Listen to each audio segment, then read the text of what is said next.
all them whack ass songs in the middle. Nah. That block. Now I appease the block. Swiss want to talk to you live. I mean, hold on, y'all. Bro, what's up? Yeah, I'm good. I ain't even drinking nothing. Here you go. Here you go. Let me know if this works for you, cause I won't send you on your way.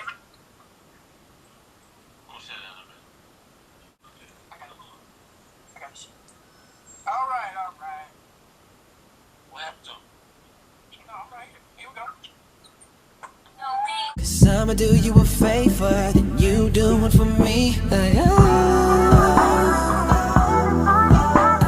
Hey guys, it's your girl JS. I showed you a clip of what I was watching, which is the Versus. It's an IG show that Swiss Beats and Timbaland created on Instagram Live, where it's the battle of the songwriters, producers, and it's super great. Okay, it's for the culture, but this time for the Versus, I know Swiss and Timbaland have done it. Hit Boy, they did it last night. Tonight it was The Dream versus Sean Garrett, The Pen. So first of all, The Dream showed up on time. It was started at 8. Now mind you, it's been hours, but because of technical difficulties with people's phones, Wi-Fi, it lasted longer than what it should have lasted. So that was kind of like but like I said, The Dream came in on time. We had to wait on Sean Garrett. Before that, they were talking trash online. So I kind of felt like when it came down to Swiss and Tim, they should have contacted them probably around like 7:30 just to make sure everybody's Wi-Fi was cool, all that stuff, and then started it on time. So I will give like a side eye to Swiss and Timbaland, because if it's your program, something you created, you should be on top of it, okay? You are the referees for the program. Moving on. So we kind of start when Sean Garrett gets in, probably about like 15 minutes late, and it starts off shaky on Sean's end. He starts playing new records that we haven't heard. One of them was from her. Dream was playing old classics. So I was like, okay, we're kind of confused, because I thought it was just for the hits only, new and old. But somebody said, which I feel like, again, it's Swiss and Timbaland's fault, because they didn't really give us rules. And I know some people were saying hits only, some people were saying do unreleased music too. So they were reading the comments, and I feel like Swiss and Timbaland should have contacted them, sent them an email or something, so they knew what rules to follow. So when it came down to it being shaky on Sean's end, it was like he pretended like he was drunk starting out. And I'm just like, okay, I know he was drinking in some videos earlier. Hopefully the liquor hadn't kicked in and he is just like being a slouch at this point. It was just really getting crazy. Okay.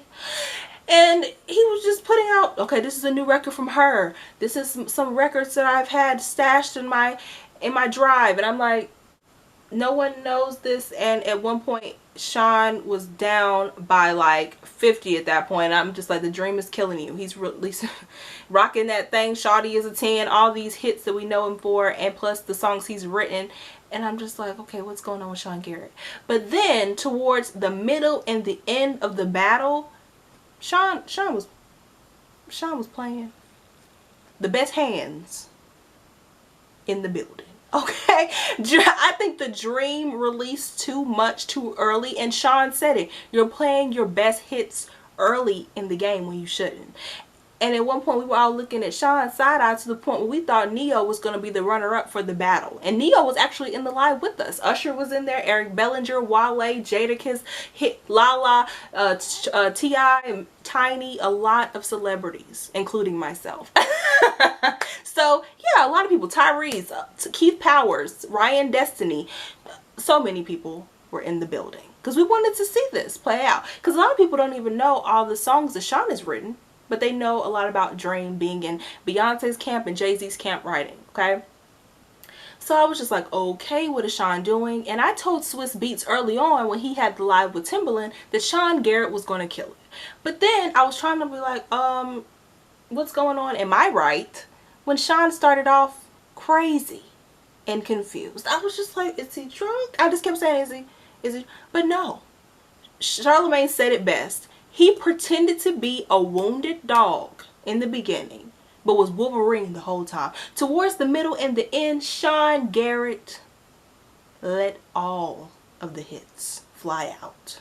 I did not know he wrote London Bridge with Fergie. I didn't know that he wrote for Enrique Iglesias. I didn't know that he wrote Upgrade Ya with Beyonce. Like, it was just and then to top it off, once they got to the end, like the climax of the back, he drops Yeah, Usher, Ludacris, and Little John. One of the best songs of the decade. And everybody's just like, are you serious? He played the song with Jamie Foxx, DJ, won't you play this girl of loves? I didn't even know he wrote that. I was just like, what? Sean Garrett let it go. He played his song because I didn't know he wrote Wall to Wall. He wrote Ain't No Way with Sean Garrett.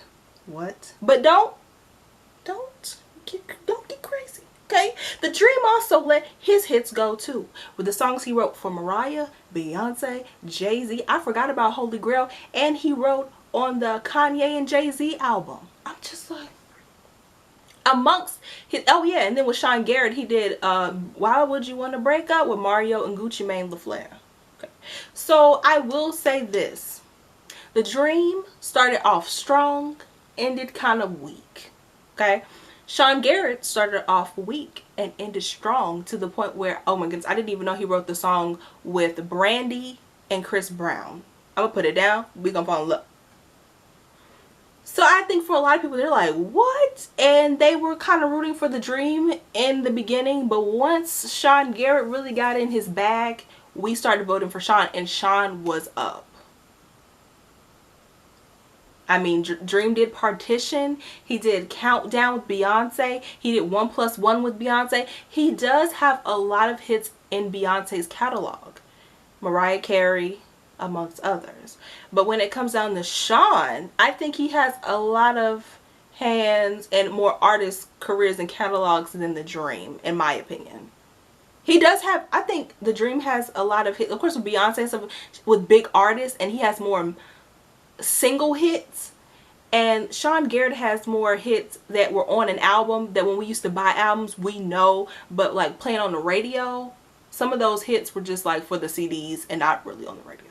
He did Girl on the last Destiny's Child album, but if you didn't buy the Destiny's Child album, you would have not really known that record, but I did, so I knew exactly, you know. Okay. He did Soldier.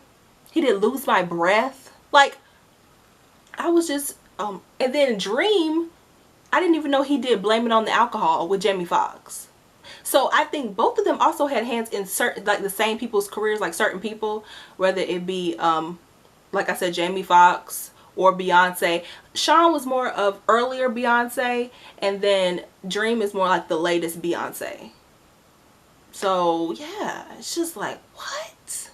But ATL definitely took home a trophy, because being that they're both from the A, it's Atlanta. But that's how it worked. I mean, sometimes I just feel like it was just Swiss and Timbaland not really, they were just like, okay, get on IG Live, play the hits. But I'm like, all the, like, the rules were just going crazy. But then with Sean, he was slurring all over the place and even doing like little, but I think it was just a part of the game. He was playing the game, pretending like, oh, this is what happened, I appreciate you guys. Yeah, we were clowning him. But then towards the middle and we were like, well, we can stop talking now because bro just gave us all these hits, child. But yeah, The Dream and Sean Garrett, at one point it was shaky, but I will give, Sean came back with the uppercut to end the night. And I think based off both of their catalogs, they're both amazing with writing. That can't be denied. Even though I feel like Sean ended it with a bang, The Dream, don't sleep on them. And I think it'll also allow more artists to know like what they created and who they want to work with in the future. Because I know The Dream still works with people, and so does Sean. Like, they have a lot of upcoming stuff that's upcoming records. And I'm just excited. I'm just excited that they were able to share their catalog. And who knows, we probably would have been there for hours, like probably even longer than what we were, because I just know with the Wi-Fi and all that stuff, but they were doing hits only. But sometimes I noticed in the beginning, Sean Garrett was just throwing anything out there. And then the dream kind of like ended with just anything, like certain records that I'm like, what? And Purple Kisses, if you were not a Dream fan, you really wouldn't know that like that. It was just like, if you're a fan of these people, you know these certain hits. But like, if I don't think everyone knew that song. But yeah, shout outs to Sean and the Dream. But I think next time Swizz and Timbaland, y'all need to have a meeting. Don't just think that people know how to do this without actually enforcing some rules. Because then Timbaland was putting in comments, okay, 30 seconds of the song. Why didn't you tell them that at 7:30 before the show actually started, the episode? Okay. Y'all just need to be more professional, especially if you want this thing to pop off and be popular during this quarantine. Okay? But yeah, in the comment section, let me know what you think about it. If you checked it out, let me know who your favorite was. I already said that I was on Sean's side because I just know Sean has hits. And I'm glad. Because at one point I was like, okay, did I make the right decision? But in the end, I was right. Sean Garrett came with the knockout, child. This was the best boxing match I've... This was the best. Shout outs to... I mean, it was kind of like shaky at first, like I said, Sean. But I think that was all a part of the game. In the comment section, let me know what you think about it. Share and like this video. And I'll see you later. Bye.